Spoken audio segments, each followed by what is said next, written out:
Hey, what's going on, everybody? This is Eric Vellone for ULM Radio, brought to you by UltimateLocalMusic.com. And on the phone with me, I have Jeremy Hora from the band Default. Jeremy, what is going on? Nothing much, man. Just hanging out in Langley in our hometown out here just outside Vancouver, Canada. Oh, yeah? How is it in Canada? What's the weather like out there? And we get like Seattle's weather. That's the one thing that most people don't really get. That when you say you're from Vancouver, Canada, they go, and people from Chicago are going like, oh, and it's like winter in Chicago, and they goes, you guys are, this must be nothing to you guys. And it's like, yeah, really? You know, like if you do some geography, it's just 2 hours north of Seattle, so we get all the rain. We're protected by the Pacific, so it rains a lot. Like it was sunny this morning, but it looks like a little gray and dreary now. So yeah, it gets nice in the summer, but. Good deal. You know, I always think of Canada as being snowy during this time of the year. Yeah, no, Vancouver is the exact opposite. But if you see across the Rockies, yeah, we're the only real city that really doesn't get snow in Canada. Ah. We get a little bit, we don't, but we're the only city, like pretty much the only area, in BC on the one side of the Rockies, or here by the ocean, yeah. Oh, okay. Well, cool. Hey, your guys' new album, Comes and Goes, was released in October 25th, right? 2010? Yeah. Okay, and when did it become available in the United States? I believe it was around the same sort of time, but it was available in Canada the year before that. Oh, yeah? Because we went through label issue, that kind of stuff. When the label went under 6 years ago, wherever it was, TVT went under, we had the record recorded and ready to go right before they went under. And it was supposed to be released about 5 years ago. Oh. And the label went under. It got auctioned off to another person, another company, whatever, and they ended up just letting us go or signing off for the rights in Canada alone. But they couldn't sign off for the ones in the U.S. And so it took us another year to get the U.S. deal finalized. Yeah. And so it's been a long 5-6 years of we were lucky we're still able to do it, though. You know what I mean? We're sort of starting from not really from the beginning, sort of, but, the earlier stages. We're just reintroducing the world to us, right? So yeah, same thing. Default's back. We still like our jobs. Yeah, we didn't break up on all that. It wasn't our fault, and it was nothing that we could have controlled at all. So that's the most frustrating part. Yeah. You guys are still around. You guys are still around, getting it done, right? Oh yeah. Oh yeah. I like my job too much. Yeah, no kidding, huh? Yeah. What's the difference for you guys between this album and your other albums? Like, what sets this album apart from the other albums that you guys have out there? I don't know. I think every record you try to grow a little bit more, and you try to pay attention to more of those details that you thought you missed on the last one, And I guess that's the first record we go into doing it. We were so green, we didn't know what the hell we're doing it, but it just kind of happened, right? Yeah. Second one, we we were still riding the high of the first one, and kind of may have got a little lazy in the studio. You know what I mean? Just by we were writing writing lyrics the night before, on that kind of stuff, just because we were young and dumb, And the third one, we went off and we wanted to write a little bit, I guess, more of a rocker.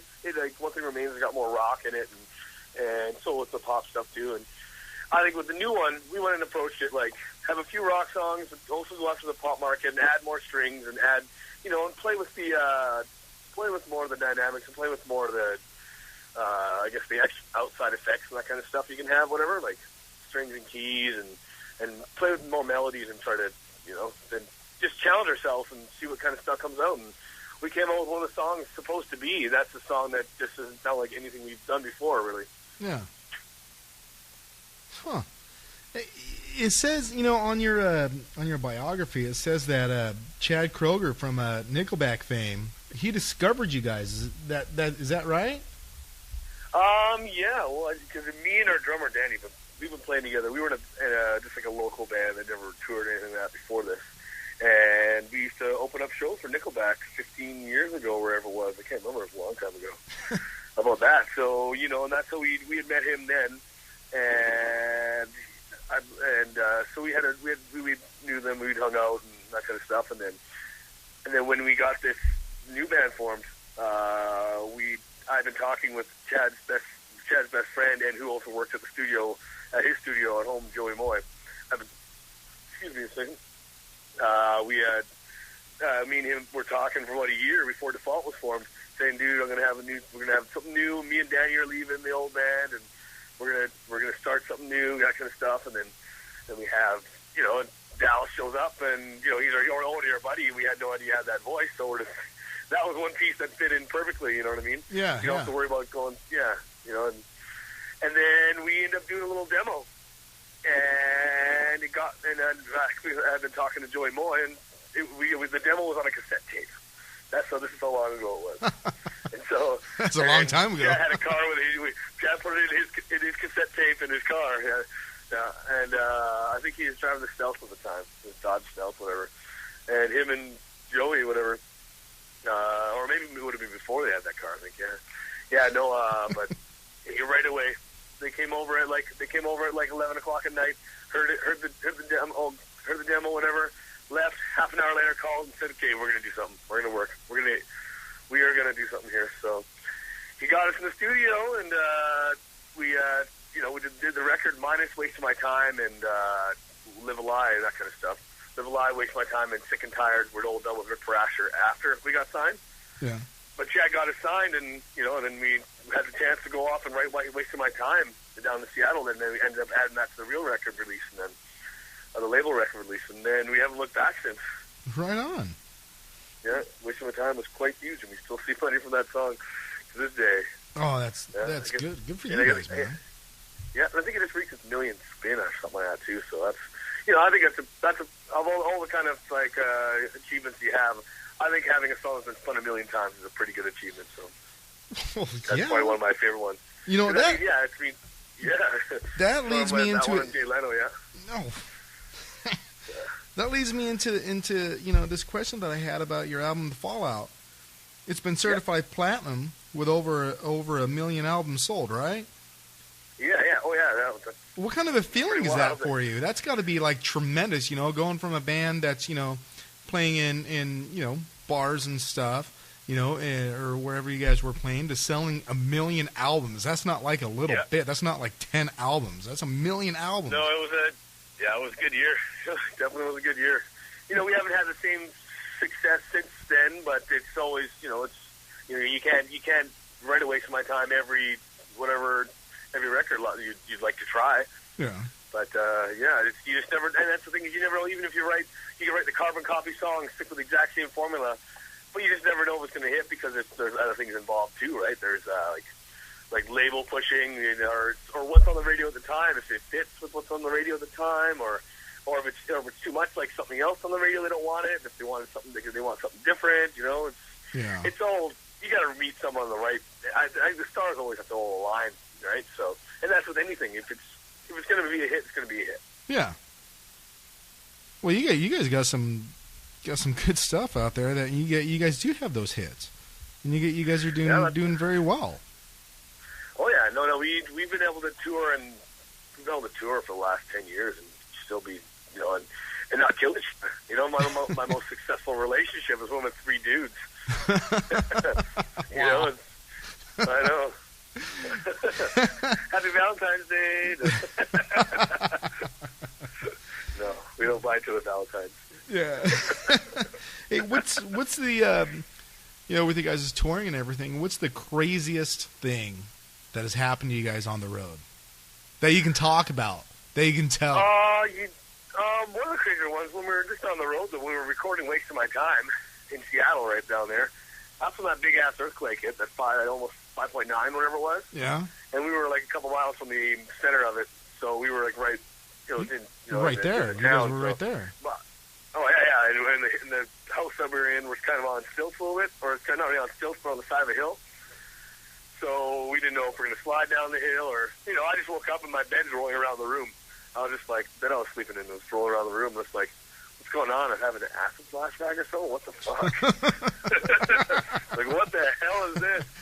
What's going on? Because you're all bewildered, right? Because you're waking up and you can't really see nothing. So yeah, you're just like you're like, okay, that's a kind of a weird wake up call, yeah.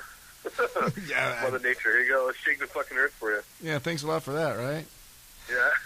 No, but at the same time, it's kind of cool to experience and go through feeling the power of the tectonic plates grinding against each other. pretty fucking crazy. Yeah, it is. Seriously, huh? Yeah. What do you guys got going on right now? Where are you guys touring at and stuff? Well, right now we're just we're at home waiting on I guess just released the new single in the U.S. here. So and it's hitting hot AC whatever. So it's supposed to be. So we're just hoping that one catches on good, and we'll get out in another tour probably the next few months. Yeah, I think we're doing some press in April. I think we're going to go do some press and that kind of stuff. But hopefully it'd be awesome to get on a tour. I'm guessing by end of April, May we'll be out on full tour. So. Yeah, who are you guys hoping to tour with? Ooh, I don't know, anyone. But anyone from something like a Daughtry or anything like that. Like anyone that's going to draw similar fans that would dig us. You know what I mean? Yeah. And something like that would work. Or I don't know. You never know what. You just see who's out there and see if the bill fits.